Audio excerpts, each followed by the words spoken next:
গণতান্ত্রিক প্রক্রিয়া অব্যাহত রাখতে সব ক্ষেত্রে জবাবদিহিতা জরুরি বললেন তারেক রহমান। আলোচনার মাধ্যমে মত পার্থক্য নিরসনের আহ্বান। ইসিতে চলছে আপিল শুনানি। প্রথম দিনের প্রার্থিতা ফিরে পেলেন তাসনিম জারা সহ 52 প্রার্থী। পাবনা 1 ও 2 আসনের নির্বাচন স্থগিত। শৈত্যপ্রবাহের পরিধি কমলেও ঘন কুয়াশার হিমেল হাওয়ায় বিপর্যস্ত জনজীবন। সারা দেশে বেড়েছে ঠান্ডাজনিত রোগীর প্রকোপ। এবং ইরানের সরকার বিরোধী বিক্ষোভ অব্যাহত, দমনে কঠোর হওয়ার ইঙ্গিত খামেনির। আন্দোলনকারীদের প্রতি যুক্তরাষ্ট্রের সমর্থন।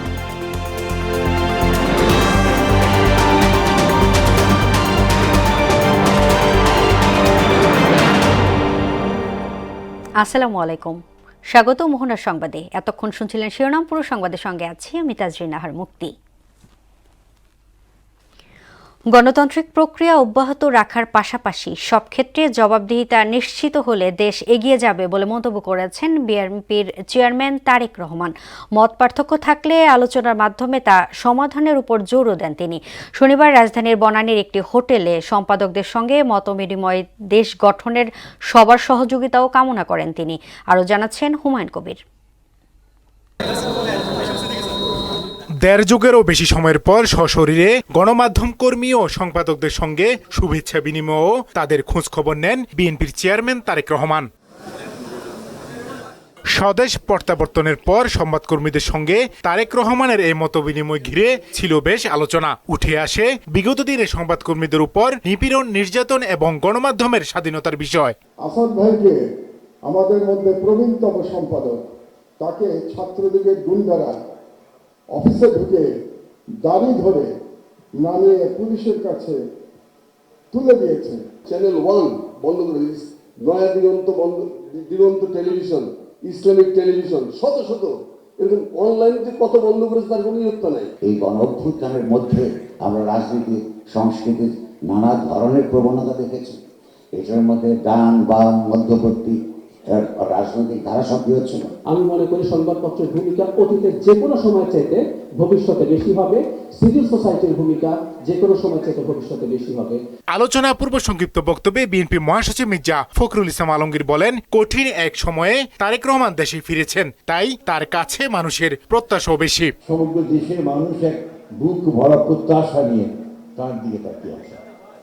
তিনি ইতিমধ্যেই দূর থেকে ডিজিটালি যে সমস্ত কথা আমাদের সামনে বলেছেন, জাতির সামনে বলেছেন, গোটা জাতি আজকে অনেক বেশি আশান্বিত হয়েছে।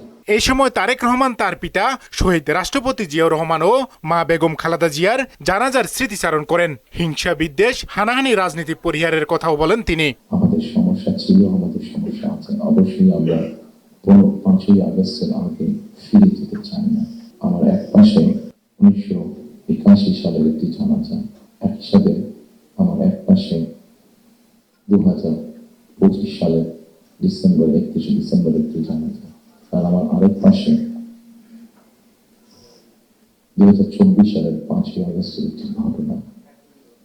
আমার মনে হয় এটি বোধহয় আমার একার জন্য নয়, যারা আমার দলের নেতা কর্মী সদস্য এবং সামগ্রিকভাবে পুরো দেশের মানুষের সামনে বোধহয় এই দুটি উদাহরণ বোধহয় সবচাইতে বাদ বিবেচনা করার জন্য সবচেয়ে ভালো উদাহরণ। সকল ক্ষেত্রে জবাবদিহিতা নিশ্চিতের পাশাপাশি ঐক্যবদ্ধভাবে গণতান্ত্রিক প্রক্রিয়া এগিয়ে নেওয়ার আহ্বানও জানান বিএনপি চেয়ারম্যান। আমরা যে কোনো মূল্যে যদি এই যে জবাবদিহিতাটা, গণতান্ত্রিক প্রসেস যদি আমরা কন্টিনিউ করতে পারি, অনেক দেরি হয়তো আসবে, অনেক কঠিন হবে, কিন্তু একটা সার্টেন টাইম পর আমরা যদি গণতান্ত্রিক প্রসেসটাকে কন্টিনিউ করতে পারি, তাহলে নিশ্চয়ই আমরা অবস্থার পরিবর্তন ঘটাতে সক্ষম হব। এই সময় দেশ পুনর্গঠনে গণমাধ্যম কর্মীদের দায়িত্বশীল ভূমিকা পালনের আহ্বানও জানান তারেক রহমান। আপনাদের কাছ থেকে এমন সমালোচনা আমরা পাই যাতে আমরা দেশের মানুষের যে সমস্যাগুলো আছে সেই সমস্যাগুলো যাতে আমরা সমাধান করতে সক্ষম হই। হুমায়ুন কবির, মোহনা সংবাদ, ঢাকা। ত্রয়োদশ জাতীয় সংসদ নির্বাচনের রিটার্নিং কর্মকর্তার সিদ্ধান্তের বিরুদ্ধে আপিল শুনানির প্রথম দিনের প্রার্থিতা ফিরে পেয়েছেন 52 জন। এর মধ্যে আছেন ঢাকা 9 আসনের স্বতন্ত্র প্রার্থী ডাক্তার তাসনিম জারা, কক্সবাজার 2 আসনে জামাতের সহকারী সেক্রেটারি জেনারেল হামিদুর রহমান আজাদ সহ আরও অনেকে। শনিবার সন্ধ্যায় ইসির সিনিয়র সচিব আক্তার আহমেদ এমন তথ্য জানায়। 70 জনের আবেদন শুনানি শেষে 15টি আপিল নামঞ্জুর, 52টি মঞ্জুর এবং 3টি আবেদন স্থগিত করা হয়েছে। আপিল শুনানি চলবে 18 জানুয়ারি পর্যন্ত। এদিকে পাবনা 1 ও 2 আসনে নির্বাচনের কার্যক্রম আপাতত স্থগিত রেখে প্রজ্ঞাপন জারি করেছে নির্বাচন কমিশন। 70 সিরিয়াল পর্যন্ত আপিল বিবেচনায় আলোচনা করেছি। আমি আপনাদেরকে সার্বিক সংখ্যাটা বলে দিচ্ছি। মঞ্জুর করা হয়েছে 52টি, রিজেক্ট করা হয়েছে 15টি, আর পেন্ডিং রাখা হয়েছে 3টি। এখানে একটু তথ্যগত অসম্পূর্ণতা ছিল, সেজন্য আপনারা যে চিঠিটা পেয়েছেন সেটাই আর কি বহাল। আপাতত এরপরে কার্যক্রমকে স্থগিত রাখা হয়েছে পাবনা 1 আর 2 এর পরে। শৈত্যপ্রবাহের পরিধি কমলেও ঘন কুয়াশা আর হিমেল হাওয়ায় বিপর্যস্ত জনজীবন। শীতের সবচেয়ে বেশি দুর্ভোগে পড়েছেন দিনমজুর, যানবাহন চালক, শিশু ও বয়স্করা। নদীর অববাহিকা ও উত্তরাঞ্চলের বিস্তীর্ণ এলাকায় সূর্যের দেখা মিলেছে দেরিতে। শনিবার দেশের সর্বনিম্ন তাপমাত্রা তেঁতুলিয়া ও চুয়াডাঙ্গায় 8.3 ডিগ্রি সেলসিয়াস রেকর্ড করা হয়। এদিকে চলতি মাসেই আরও কয়েকটি শৈত্যপ্রবাহের আভাস দিয়েছে আবহাওয়া অফিস।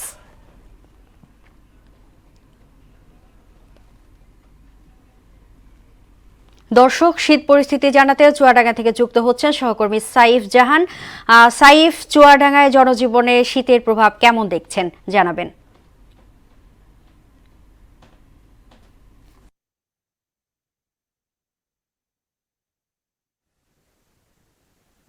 মুক্তি গত 2 সপ্তাহ ধরে চুয়াডাঙ্গার উপর দিয়ে বয়ে যাচ্ছে মৃদু শৈত্যপ্রবাহ। গতকালকে সকাল সকাল সূর্য উঠলেও সূর্যের অনেক তাপ থাকার কারণে কালকে সারাদিন কিন্তু অনেকটাই স্বস্তিতে ছিল চুয়াডাঙ্গাবাসী।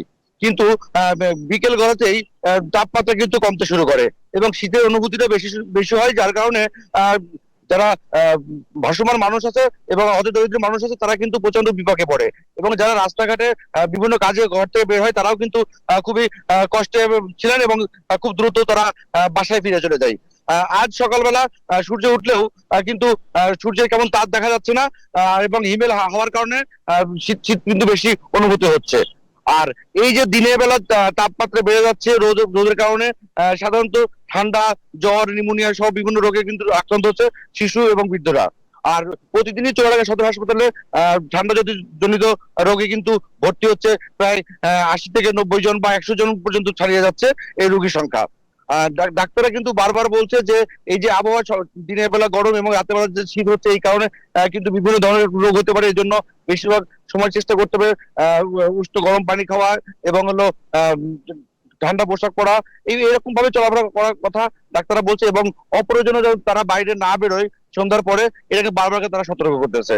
আর এদিকে চুয়াডাঙ্গা জেলার জেলা প্রশাসন এবং বিভিন্ন সামাজিক সংগঠন কিন্তু তারা কম্বল বিতরণ অব্যাহত রেখেছে, এবং আবহাওয়া অফিস আমাদেরকে যেটা জানাচ্ছে এই অবস্থা কিন্তু আরো কয়েকদিন চলতে পারে বলে তারা আমাদেরকে জানাচ্ছে। এদিকে সকালবেলা সবচেয়ে বেশি কষ্টে যারা থাকছে তারা হলো দিনমজুর। তারা কিন্তু দিনের শুরুতে ভোরের দিকে যে ঠান্ডা বাতাস এবং কুয়াশা, এর কারণে কিন্তু তারা ঠিকভাবে কাজ করতে পারছে না এবং কাজে বেরোতে পারছে না। আর কারণে কি কিন্তু কাজ না পেয়ে তারা কিন্তু বাড়িতে চলে আসছে। বাড়িতে এসে কিন্তু তারা আবার একটু গরম হওয়ার চেষ্টা করতেছে। আর যেহেতু গতকালকে থেকে রোদ উঠছে এবং রোদের তাপ বেশি ছিল, সেক্ষেত্রে কিন্তু দিনের বেলা খুব একটা কষ্ট না হলেও বিকেলের দিকে কিন্তু কষ্টটা বেড়ে যাচ্ছে। আর যার কারণে অনেকেই সন্ধ্যার পরে ঘর থেকে বের হচ্ছে না এবং হলো কোনো অপ্রয়োজনে কোনো কিছু পোশাক ছাড়া কেউ কিন্তু ঘর থেকে বের হচ্ছে না। এই ছিল চুয়াডাঙ্গা থেকে শীতের সর্বশেষ মুক্তি। সাইফ, ধন্যবাদ আপনাকে। দর্শক, শীত পরিস্থিতি জানাতে এবার সরাসরি চলে যাচ্ছি রংপুরে। সেখানে আছে সহকর্মী শফিউল করিম শফিক, রংপুরে জনজীবনের শীতের প্রভাব কেমন দেখছেন জানাবেন।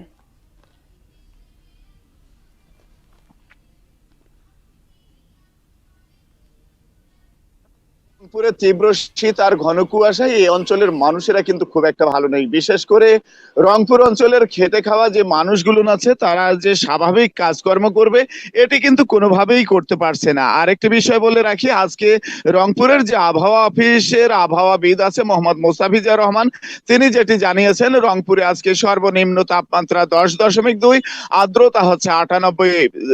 এবং আপনি আরেকটি বিষয় আপনাকে বলে রাখি যে রংপুরে অর্থাৎ তীব্র শীতের কারণে এই অঞ্চলের মানুষ বিশেষ করে আগুন তাপাতে গিয়ে অনেকেই অগ্নিদগ্ধ হচ্ছে, অনেকে মৃত্যুবরণ করছে। গাইবান্ধা জেলার গোবিন্দগঞ্জ উপজেলার বিশুগাড়ি ইউনিয়নের আব্দুর রহিমের স্ত্রী হাজেরা বেগম আগুন পোহাতে গিয়ে কিন্তু তিনি 9 জানুয়ারি কিন্তু অগ্নিদগ্ধ হয়ে রংপুর মেডিকেল কলেজ হাসপাতালের বার্ন অ্যান্ড প্লাস্টিক সার্জারি ইউনিটে তার মৃত্যুবরণ হয়। যার এভাবেই কিন্তু অনেক মানুষ তারা অগ্নিদগ্ধ হচ্ছে শীতজনিত কারণে। বয়স্ক এবং শিশুরা তারা শীতজনিত রোগে আক্রান্ত হয়ে রংপুর মেডিকেল কলেজ হাসপাতাল সহ বিভিন্ন সরকারি বেসরকারি হাসপাতালে ভর্তি হচ্ছে। এখন আমাদের পাশে একজন আছে, তার কাছে জানবো শীতে কি কি সমস্যা আছে। শীতের তীব্রতায় হাত পা কাঁপতেছে, আমরা সঠিকভাবে কোনো কাজ করতে পারতেছি না, কাজকর্মের বিঘ্নতা ঘটতেছে, বাচ্চারা অসুস্থ হয়ে যাচ্ছে, আমরাও ঠিকমতো কাজ করতে পারতেছি না। খুবই কঠিন অবস্থা রংপুরের। ধন্যবাদ আপনাকে। এতক্ষণ কিন্তু আপনি শুনলেন যে রংপুরে তীব্র শীত আর ঘন কুয়াশার কারণে মানুষের যে স্বাভাবিক জীবনযাপন সেটি কিন্তু অনেকটাই অস্বাভাবিক হয়ে গেছে। বিশেষ করে যারা অফিসে নিত্য দিন তারা কাজকর্ম করে তারা কিন্তু স্বাভাবিকভাবে সেই কাজকর্ম করতে পারছে না। আর এই ছিল রংপুর থেকে তীব্র শীত আর ঘন কুয়াশার সর্বশেষ তথ্য। মুক্তি। শফিক, ধন্যবাদ আপনাকে। সারা দেশে তীব্র শীতে বেড়েছে ঠান্ডাজনিত রোগের প্রকোপ। নিউমোনিয়া, ডায়রিয়া ও শ্বাসকষ্ট সহ বিভিন্ন রোগের চাপ সামলাতে হিমশিম খাচ্ছে হাসপাতাল কর্তৃপক্ষ। প্রতিনিধিদের পাঠানো তথ্যচিত্রে জানাচ্ছেন মাহমুদা আক্তার। শীতের তীব্রতা বাড়ার সঙ্গে সঙ্গে কিশোরগঞ্জ জেলায় বেড়েছে ঠান্ডাজনিত রোগীর সংখ্যা।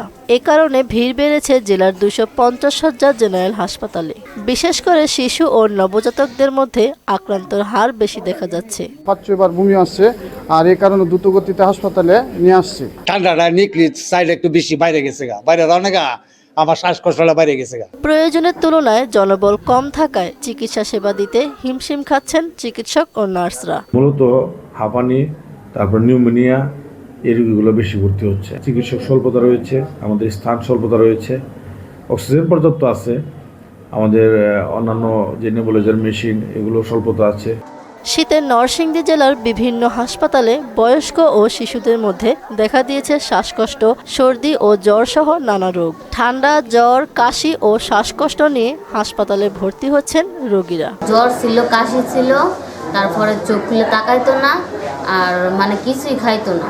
প্রতিদিনই হাসপাতালে বাড়ছে শিশু ও বয়স্ক রোগীর সংখ্যা। সবাইকে সচেতন হওয়ার পাশাপাশি পরামর্শ মেনে চলার তাগিদ দিয়েছেন চিকিৎসকরা। শিশুদের এবং বৃদ্ধদের দিকে বেশি খেয়াল রাখা উচিত। শীতে শিশুরা বেশি করে আক্রান্ত হচ্ছে। শীত তীব্র পড়লে ডায়রিয়ার প্রাদুর্ভাবও দেখা দেয়। এটা ভাইরাস ডায়রিয়া হতে পারে, এটাকে কোল্ড রেপ ডায়রিয়া বলে। এক্ষেত্রেও আমাদের সতর্ক থাকতে হবে। এদিকে তীব্র শীতে বিপর্যস্ত সিরাজগঞ্জের জনজীবন। হাসপাতালগুলোতে বাড়ছে ডায়রিয়া, নিউমোনিয়া সহ ঠান্ডাজনিত রোগীর সংখ্যা। বিশেষ করে বয়স্করা নিউমোনিয়া ও ডায়রিয়া ঝুঁকিতে পড়েছেন।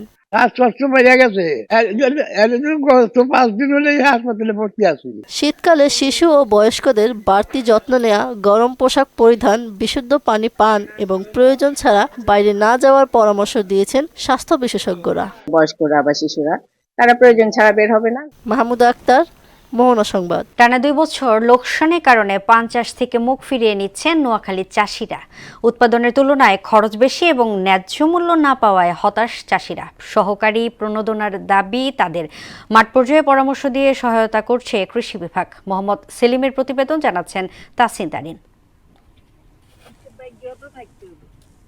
নোয়াখালীর কবিরহাট ও আশপাশের উপজেলায় পান চাষ থেকে মুখ ফিরিয়ে নিচ্ছেন চাষিরা। গত 2 বছর বন্যা ও জলাবদ্ধতার কারণে ঠিকমতো পান গাছ বৃদ্ধি পায়নি, নষ্ট হয়ে গেছে কয়েকটি বরজ। এছাড়া নানা রোগবালাই পোকামাকড় তো আছেই। এতে প্রতি মাসেই লোকসান গুনতে হয় 20 থেকে 30,000 টাকা।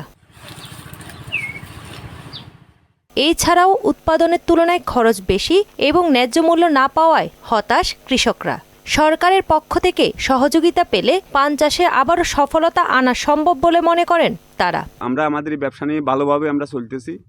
গত বছর যে বন্যা হয়েছিল, এই গত 2 বছর আগে যে বন্যা হয়েছিল, বন্যা আমাদেরকে সব ধ্বংস করে দিয়ে গেছে। সরকার থেকে কিছু যদি অনুদান আমরা পাই, তাহলে আমরা এই ব্যবসাটাকে আরও সহজভাবে আমরা ধরে রাখতে পারবো এবং আমাদের পরিবার পরিজন নিয়ে আমরা সুন্দর করে চলতে পারবো। সরকার থেকে কোনো সাহায্য সহযোগিতা পাই নাই, তবে আসছিল, অনেকে অনেক আশা দিছে, কিন্তু কোনো আশা ফলন হয়নি। বন্যা ও জলাবদ্ধতায় ক্ষতিগ্রস্ত হওয়ায় শঙ্কিত এসব বরজের কর্মরত শ্রমিকরাও। পান বর্ডার ক্ষয়ক্ষতি হয়েছে, যে প্রচুর ক্ষতি হয়েছে। তো মনে হয় আমার 300 বড় চলে গেছে।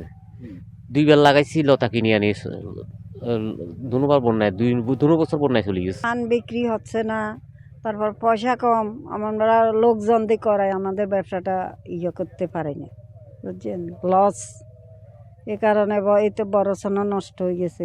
ক্ষতিগ্রস্ত কৃষকদের মাঠ পর্যায়ে বিভিন্ন পরামর্শ দিয়ে সহায়তা করছে কৃষি অধিদপ্তর। কৃষি অফিস থেকে ওনাদের জন্য কোনো সরকারি ওরকম কোনো প্রণোদনা বা সহযোগিতার কোনো ব্যবস্থা নেই। আমরা পরামর্শ দিয়ে থাকি, কিন্তু আমাদের ধান, তারপরে বাদাম, মসুর, মুগ, খেসারি, ফেলন, সরিষা, গম, এগুলোর উপর প্রণোদনা আসে। এগুলোর ক্ষেত্রে বীজ এবং সার সহায়তা আসে, কিন্তু পান এখন পর্যন্ত কখনো আসে নাই।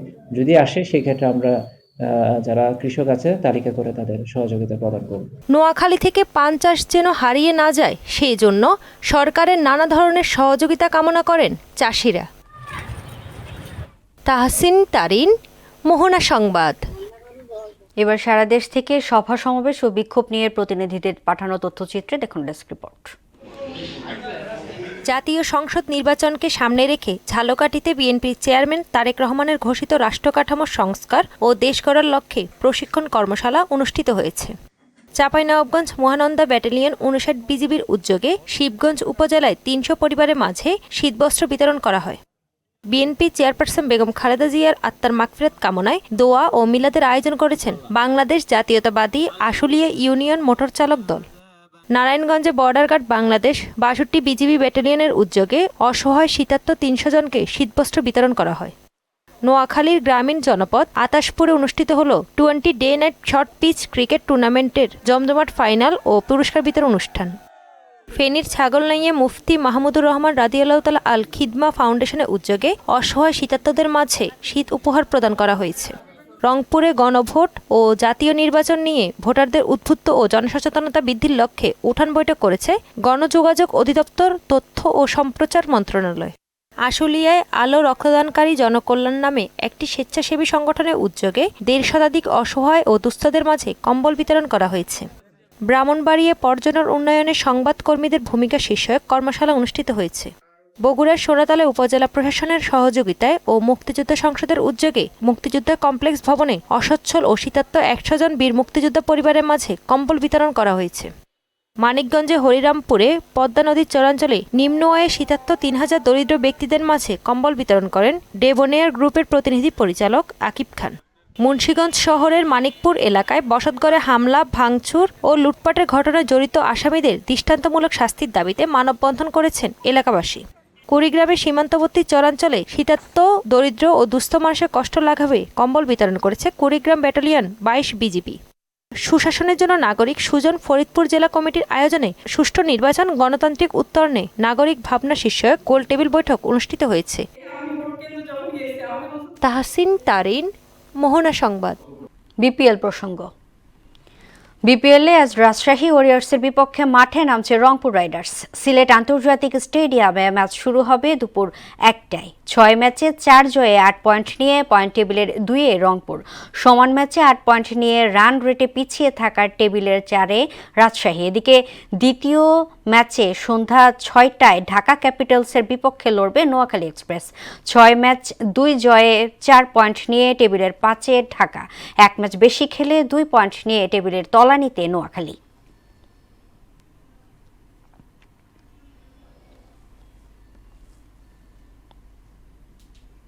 দর্শক, এই পর্যায়ে জানিয়ে দিচ্ছি আজকের সংবাদপত্রের গুরুত্বপূর্ণ শিরোনাম।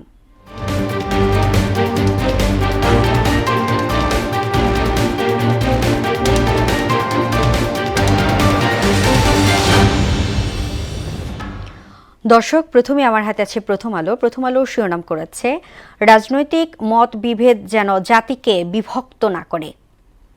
সাংবাদিকদের সচিবালয়ে প্রবেশের নতুন করে বাধা সৃষ্টির চেষ্টা কেন? বিক্ষোভ চলছে, নিহত বেড়ে 65।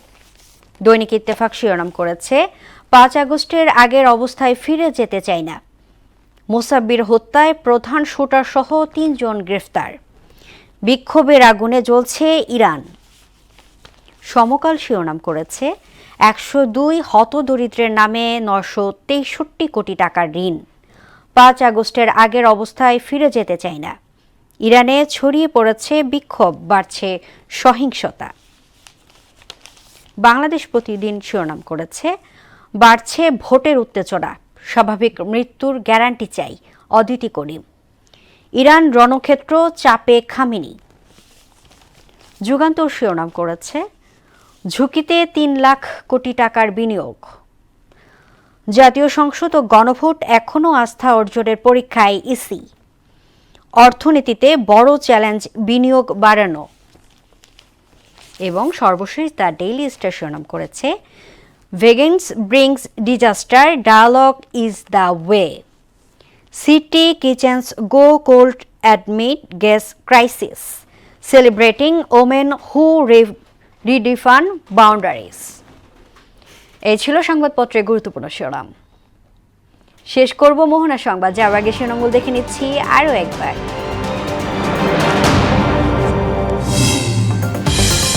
গণতান্ত্রিক প্রক্রিয়া অব্যাহত রাখতে সব ক্ষেত্রে জবাবদিহিতা জরুরি বললেন তারেক রহমান। আলোচনার মাধ্যমে মতপার্থক্য নিরসনের আহ্বান।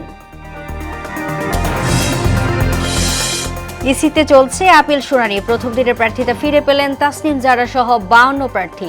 পাবনা 1 ও 2 আসনের নির্বাচন স্থগিত। শৈত্যপ্রবাহের পরিধি কমলেও ঘন কুয়াশার হিমেল হাওয়ায় বিপর্যস্ত জনজীবন। সারা দেশে বেড়েছে ঠান্ডাজনিত রোগের প্রকোপ। এবং ইরানের সরকার বিরোধী বিক্ষোভ অব্যাহত, দমনে কঠোর হওয়ার ইঙ্গিত খামেনির। আন্দোলনকারীদের প্রতি যুক্তরাষ্ট্রের সমর্থন।